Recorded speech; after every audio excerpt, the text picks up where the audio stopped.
qui m'a plu dans votre démarche, c'est que finalement vous êtes parti de rien, entre guillemets, c'est-à-dire que vous aviez des métiers de base tous les trois qui n'avaient rien à voir avec l'IMO et que vous avez réussi en étant aujourd'hui des exemples pour monsieur et madame tout le monde qui pourraient arriver à ce que vous avez réalisé. Et ça, j'aime bien parce que du coup, c'était pas en mode donneur de leçons qui vient tout en haut. Non, en fait, on est tous pareils, on est tous au même niveau. Et j'ai bien aimé cette approche, en fait. Pour me détacher un petit peu de tout ce qu'on voit sur les réseaux sociaux, sur Internet, tout le monde qui te vend du rêve, mais insupportable. Quand j'ai vu ce que proposait leur Nimo, je me suis dit, ah, là, on tient quelque chose d'intéressant. Ça correspondait à ce que je cherchais, en tout cas. Et je suis pas déçu.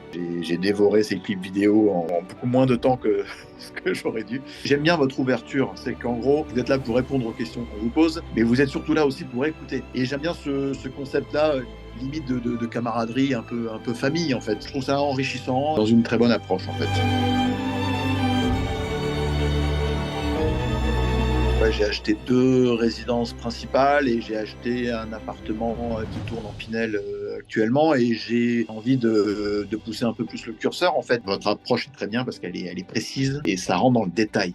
Zéro hésitation à se faire accompagner, ça c'est sûr, et il faut juste être convaincu par ce projet-là. Au moment de la retraite, ça c'est quelque chose auquel je pense. Et puis se faire un patrimoine, tout simplement. Mes parents n'ont jamais fait ça. Peut-être au fond de moi, je me dis, en fait, ce qu'ils n'ont pas fait, je vais le faire. Je trouve que il y a un côté un peu excitant là-dedans. Ok, je gagne des sous avec mon métier que j'adore.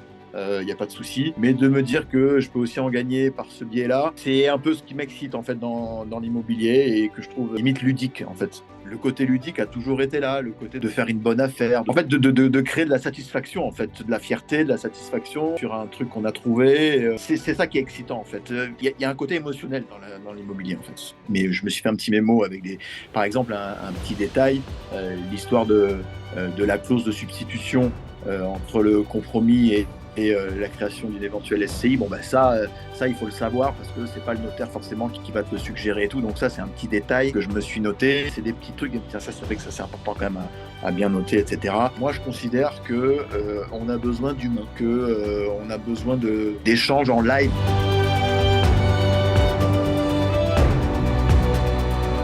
Non, il faut y aller. Il n'y a pas de souci. Il y a pas de bon moment pour se former. La formation, prends-la dès que tu peux la faire, et dès qu'elle est là, prends-la. Et voilà, il y a pas de, enfin, pour moi, ça n'a pas trop de sens d'attendre un moment pour se former. Si encore une fois, tu as le temps qu'il faut, tu peux la financer, mais vas-y. Mais t'attends quoi?